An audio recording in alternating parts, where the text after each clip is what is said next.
애니메이션 영화 인사이드 아웃이라는 영화가 있습니다. 참 좋은 영화예요. 한번 안 보신 분들은 한번 보십시오. 그 영화를 이끌어가는 주인공의 감정은 기쁨입니다. 기쁨. 하지만 그 이면에 숨은 주인공이 있는데 슬픔입니다.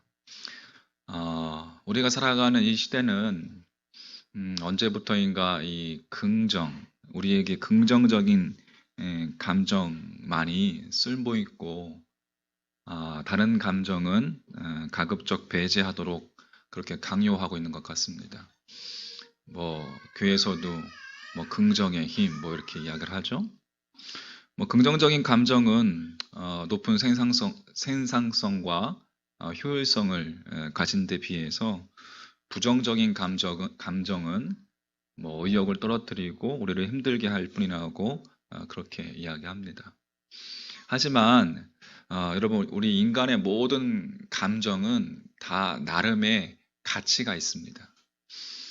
가치가 있기 때문에 그 감정 체계가 만들어진 것이고 지금까지 우리의 두뇌에 남아있을 수 있는 것입니다. 불필요하다고 이 부정적인 감정을 배제할 경우에는 오히려 적응력을 잃어버리게 됩니다. 가령 슬픔이라는 것은 우리를 멈추게 하죠. 멈춰서 상황에 집중하게 합니다. 앞으로 달려갈 때는 이 슬픔이 필요 없어 보이지만 계속해서 시도해도 이루어지지 않고 노력이 통하지 않을 때에, 그래서 우리가 삶 속에서 다시금 이 리셋 버튼이 필요할 때 슬픔은 강력한 역할을 합니다. 슬픔이 없다면 우리는 어려움에 빠진 순간 회복하기 어렵습니다. 기쁨이라는 것은 마치 자동차 기어 가운데 높은 단계의 기어라고 이렇게 이야기한다면, 높은 단계의 기어는 어때요? 차가 빨리 굴러갈 때는 빠른 속도가 차가 굴러가게 하지만, 그 차가 이렇게 진흙탕에 빠진 순간에는 높은 기어는 필요하지 않죠. 높은 기어가 아니라 도리어 낮은 기어가 필요하잖아요. 그죠? 낮은 기어를 누를 때 힘을 쓰서 나오게 되는 거죠. 그러니까 그 낮은 기어가 바로 슬픔이라는 거예요.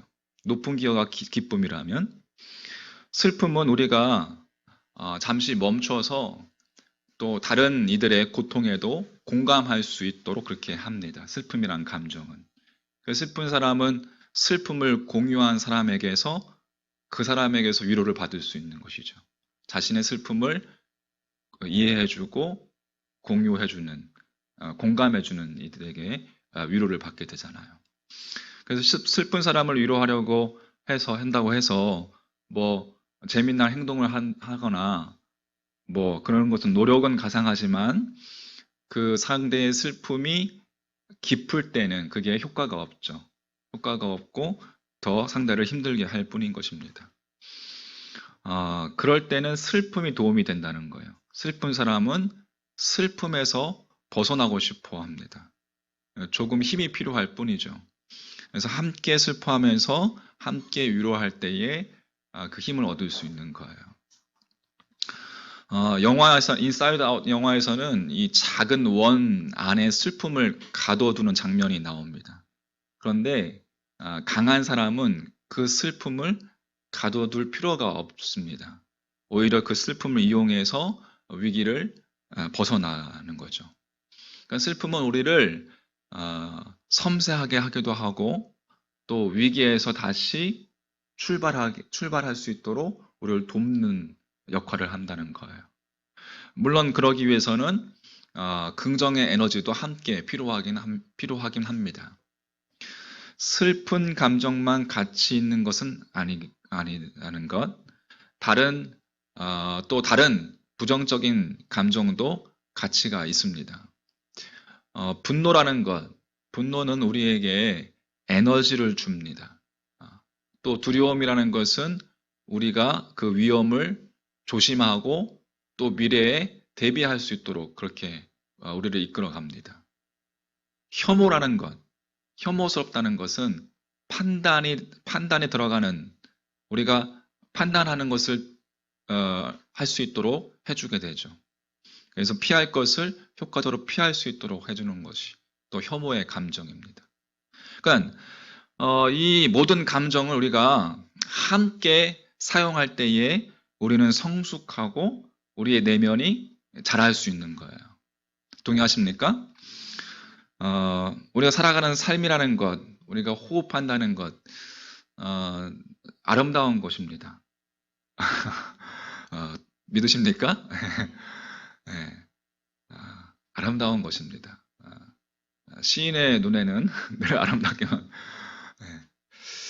우리의 삶을 이끌어가는 것은 앞에서도 이야기했지만 그 기쁨과 더불어서 모든 감정들이 우리의 삶을 이끌어가는 것이죠. 아름다움뿐만 아니라, 그죠? 부정적인 감정들도, 또 부정적인 그런 생각들도 우리의 삶을 함께 이끌어갑니다. 사람들은 인간관계를 통해서 우리가 이렇게 웃고 또 떠들고 이야기하지만 또 때로는 그 이면에 항상 쓸쓸함과 또 고독함과 공허함이 함께 공존합니다. 왜 그렇죠? 여러분 많이 들어보셨을 거예요. 계속 제가 우리 새가족 교육할 때부터 계속 이야기했지만 우리는 그렇게 창조되어서, 그리고 우리의 본질, 죄의 본질이 바로 그것이기 때문에, 그래서 우리는 아파르라고 하죠. 아파르. 하나님께서 우리 창조하셨는데 먼지 같은 존재, 그죠? 그러한 존재이기 때문에 우리를 만드신 이 안에서 우리를 발견하지 못하면, 나의 근원을 발견하지 못하면 허무할 수밖에 없는 거예요. 공. 불교에서 이야기하는 공. 그죠? 마음속 한 구석에 이 마음의 상처가 또 있습니다. 사람이 마음의 상처를 받는 경우는 뭐 여러분 다들 많이 사셨지만 우리가 살아가면서, 우리가 인생을 살아가면서 인생사 도초에 도사리고 있죠. 마음의 상처는 대부분 시간이 지나면 저절로 치유가 됩니다. 이제 시간이라는 것은 아주 훌륭한 자연 치유력을 가져다 주기 때문에, 하지만 시간도 또 심리치료도 도무지 치유할 수 없는 그러한 마음의 깊은 상처도 있습니다. 여러분, 예를 들어서 교통사고로 졸지에 가까운 이들을 잃어버렸다면, 그죠? 가족들을 잃어버렸다면, 시간이 지나서 그 의식은 회복됐지만, 그 놀란 의식은 회복됐지만, 죽음이라는 것, 또 삶이라는 것, 이 우리 존재의 근본적인 문제에 대해서 생각을 해보지 않을 수가 없죠.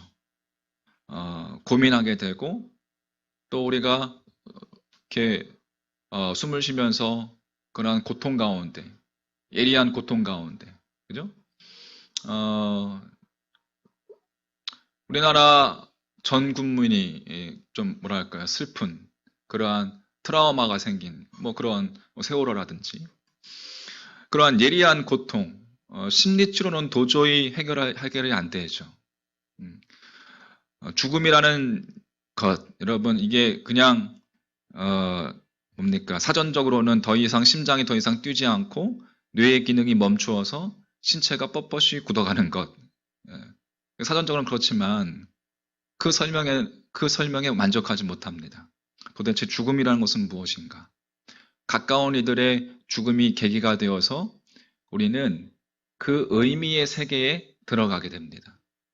늘 접하던 우리의 일상적인 삶의 속에서 생기는 문제, 그 문제 속에서 그 의미에 대해서 관심을 가지게 되고 또 탐구하게 되고, 이것이 바로 영성적인 문제가 되는 거예요.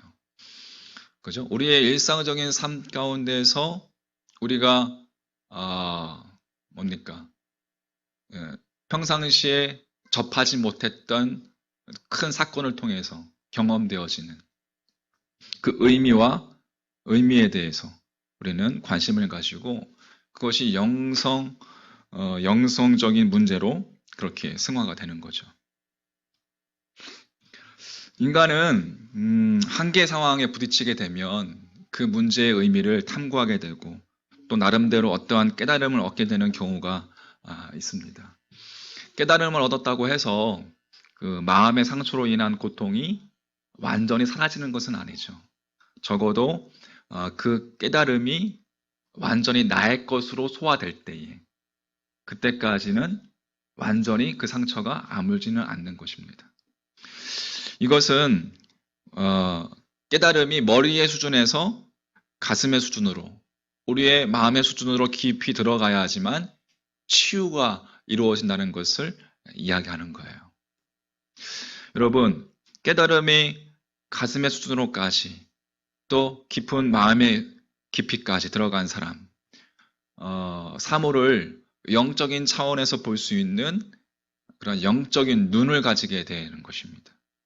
마음의 심령의 눈, 영성, 영적인 눈, 그런 영적인 눈을 가질 수 있는 자. 우리가 영적인 눈을 가지게 된다는 것은 성령의 도우심으로 가능한 것입니다. 할렐루야. 자, 오늘 욥기 1장 13절부터 22절 보면은 무슨 이야기냐면 종들이 죽고 또 양과 낙타 또 자녀들이 이제 이 3장 전에 우리 1장에 보면 1장 13절 네, 1장 우리 13절부터 쭉 이렇게 있습니다. 쭉 22절까지 쭉 보면은 욥이 갑자기 어느 날 자녀들을 잃고 또 종들이 죽고 또 양과 낙타 모든 것들을 다 잃게 됩니다. 22절에 근데 이 모든 일에 욥이 범죄하지 아니하고 하나님을 향하여 어떻게 아니하니라 원망하지 아니하니라 라고 22절에 기록되어 있습니다. 욥은 하나님을 향해서 원망하지 않았습니다. 욥이 하나님의 주권을 인정하고 있었기 때문에 그렇습니다. 이제 두 번째 사탄이 또 시험을 하죠. 그게 이제 2장에서 나옵니다. 2장에. 사탄이 두 번째 시험을 해요. 막 이제 욥의 온몸에 막 그 종기가 나고 육체의 고통이 극에 달하게 됩니다. 그러니까 욥이 입을 열어서 자신의 출생을 탄식합니다. 그게 이제 3장 11절에 보면 어찌하여 내가 태에서 죽어 나오지 아니하였던가 어찌하여 내 어머니가 해산할 때 내가 숨기지 아니하였던가 막 이렇게 탄식하는 거예요. 13절에 그렇지 아니하였던들 이제는 내가 평안히 누워서 자고 쉬었을 것인데 하면서 자신이 태어난 것을 저주하고 있었습니다. 현재의 상태에 대해서 극단적인 표현으로 삶을 포기한 것처럼 그렇게 욥이 자신의 태어남을 저주하고 있어요. 욥이 자신에게 닥친 불행한 재앙으로 인해서 이 극심한 고통 속에서 좌절하고 있는 것을 말씀은 우리에게 보여주고 있습니다. 만일 태어나지 않았다면 그냥 영원한 하나님 나라에서 그냥 쉼을 누리고 있을 텐데 쉼과 평안을 누리고 있을 텐데 탄식하면서 그렇게 자기의 태어남을 저주하고 있는 것을 볼 수가 있습니다. 그러니까 욥은 달리 이야기하자면 지금 다르게 바른대로 이야기하자면 하나님의 나라를 사모하고 있는 거예요. 지금 하나님 나라에 가고 싶어. 전적으로 이 같은 탄식 속에서 그러한 탄식 속에서도 욥은 하나님의 주권을 인정하고 있었던 것이죠. 자, 3장 17절, 18절, 19절 말씀. 거기서는 악한 자가 소요를 그치며 거기서는 피곤한 자가 쉼을 얻으며 거기서는 갇힌 자가 다 함께 평안히 있어 감독자의 호통소를 듣지 아니하며 거기서는 작은 자와 큰 자가 함께 있고 종이 상전에게서 놓이느니라. 공동번역을 제가 읽어드리면 그곳은 악당들이 설치지 못하고 삶에 지친 자들도 쉴 수 있는 곳, 포로들도 함께 안식을 누릴 수 있고 노예를 부르는 자들의 욕설도 들리지 않는 곳, 낮은 자와 높은 자의 구별이 없고 종들이 주인의 손아귀에서 풀려나는 곳, 이렇게 고백하고 있습니다. 이 같은 고통의 토로를 보면서 어떤 이들은 욥에게 뭐라고 할지도 모르겠습니다. 실제로 욥의 친구들이 욥을 비판하면서 지적했죠.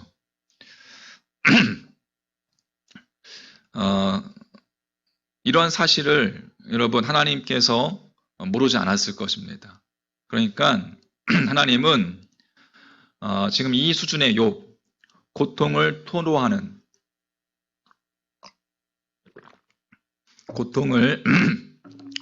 욥을 의인이라고 했습니다. 그래서 여러분 감사한 거예요. 고통을 토로하는데도 하나님은 욥을 인정하셨어요. 극심한 고통 가운데 있지만 하나님을 위해서 고통을 토로하는 것을, 자신의 감정을 토로하는 것을 욥은 그렇게 하면서 하나님을 느끼고 있었던 거예요. 가고 싶지 않은 고통 앞에서 그는 하나님을 느끼고 있었습니다. 자, 그것이 3장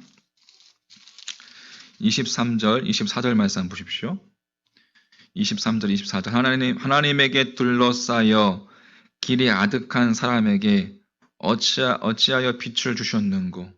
나는 음식 앞에서도 탄식이 나며 내가 앓는 소리는 물이 쏟아지는 소리 같구나. 공동번역에서 읽어드리면 빠져나갈 길은 앞뒤로 막히고 하나님께 영락없이 갇힌 몸. 나 이제 한숨이나 삼키고 흐느낌이나 마시리니. 그러니까 하나님께 영락없이 갇힌 몸. 욥은 그러니까 이 고통의 사건 앞에서, 이 기막힌 고통의 사건 앞에서 하나님의 마음을 읽으려고 했던 거예요. 하나님께 영락없이 갇힌 몸. 단지 그러니까 욥이 그렇게 하나님의 마음을, 나를 향한 하나님의 마음을 읽으려고 했던 것이죠. 하나님의 주권을 인정하고 하나님 앞에 토로한다는 것은 그가 하나님을 느끼고 싶은 겁니다. 그러니까 이게 여러분 하나님께서 인정하신 온전한 인간의 모습이지만 정말 온전하신 예수 그리스도와 예수님과는 다른 점일 것입니다. 예수님에게 여러분 고통은 융동주의 표현처럼 괴로웠던 사나이 행복한 예수 그리스도에게처럼, 그러니까 예수님에게서는 고통이 행복함으로 보였지만 욥에게 있어서는 고통이 두려움이었던 것입니다. 그러니까 인간의 모습이죠. 우리들의 모습이고 우리들의 모습입니다. 근데 그 모습 자체가 아름답다라는 거예요. 응? 왜? 두려움의 감정을 통해서 우리는 성숙하고 우리의 내면이 강해질 수 있기 때문에 그렇습니다. 설교 초두에 말씀드렸던 것처럼 모든 감정에는 의미가 있는 거예요. 욥이 당하는 고통 가운데 겪는 그 두려움을 통해서, 그 두려움의 감정을 통해서 욥은 하나님을 인식하고 하나님을 바라보고 하나님을 느끼고 있었던 것입니다. 하나님 앞에 영락없이 갇힌 몸입니다. 주님! 이렇게 자신의 고통을 토로하면서 하나님을 느끼고 있었던 거예요. 할렐루야. 그게 여러분 아름다운 모습인 거예요. 고통이지만 아름다운 거예요.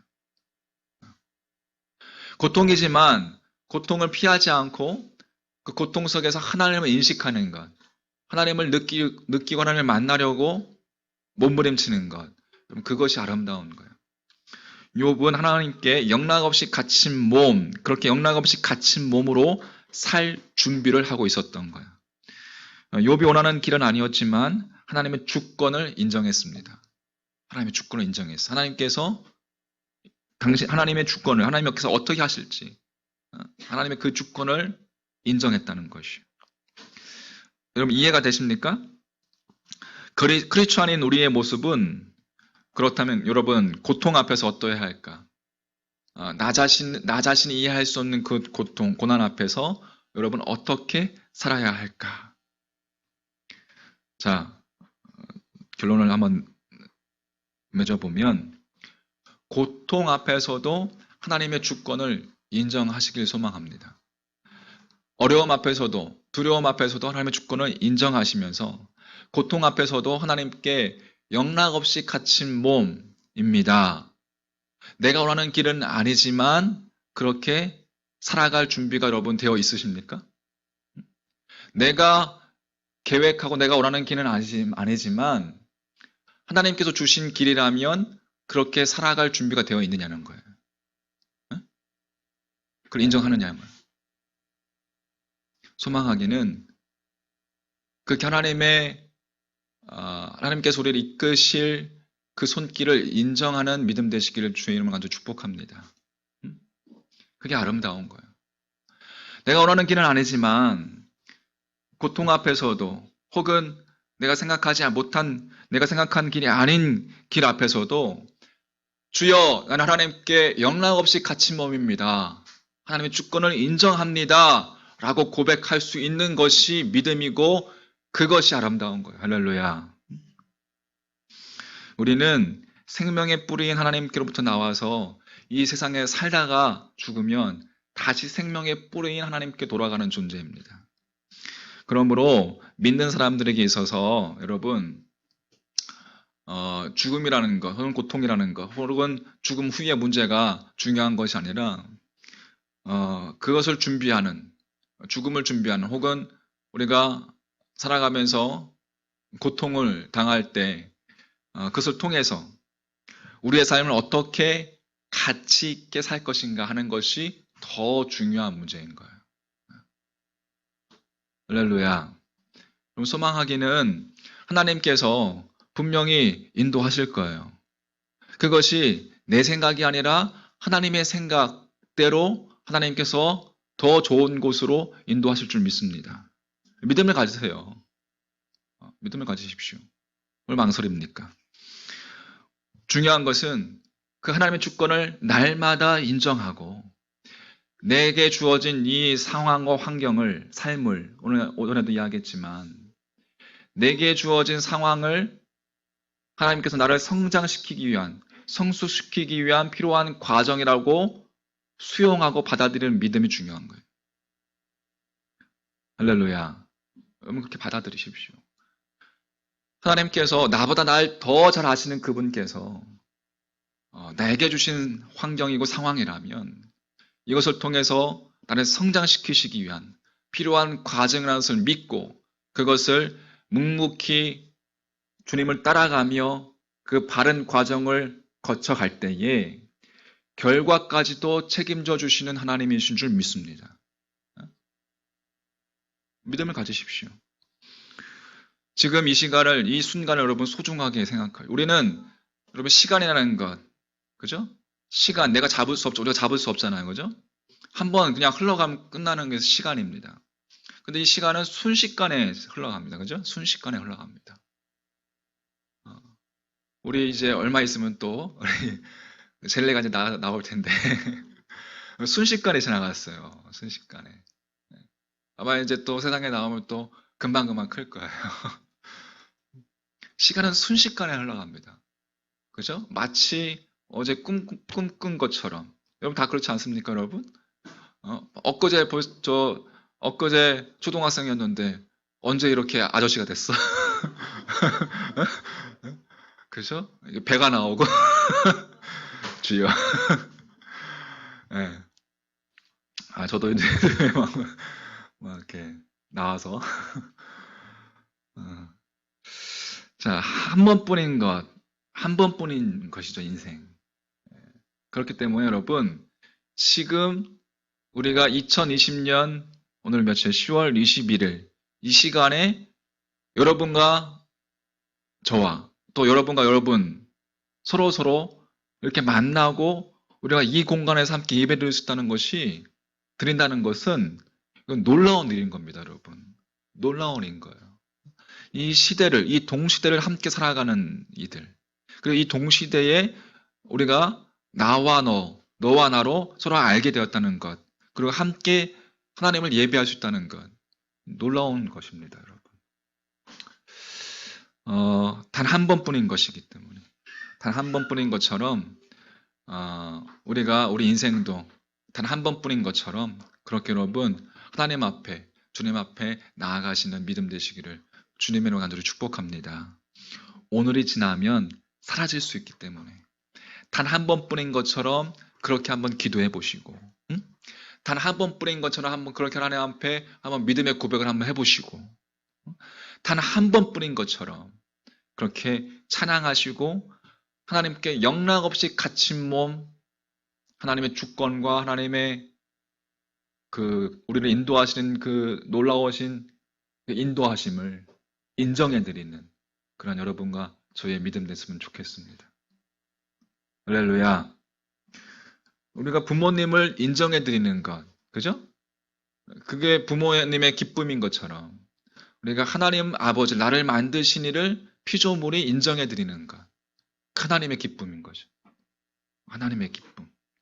우리는 그 하나님의 기쁨으로 우리는 살아가는 거예요. 부모님의 기쁨으로 인생을 살아가는 것처럼 우리를 만드신 이의 기쁨으로 우리가 소원을 갖는 거예요. 여러분 삶 가운데 그렇게 주님으로 인한 소원이 있기를 소망하고 그 주님으로 인한 생겨진 그 소원을 여러분 이루는 여러분의 아름다운 삶이 됐으면 좋겠습니다. 우리 함께 찬양하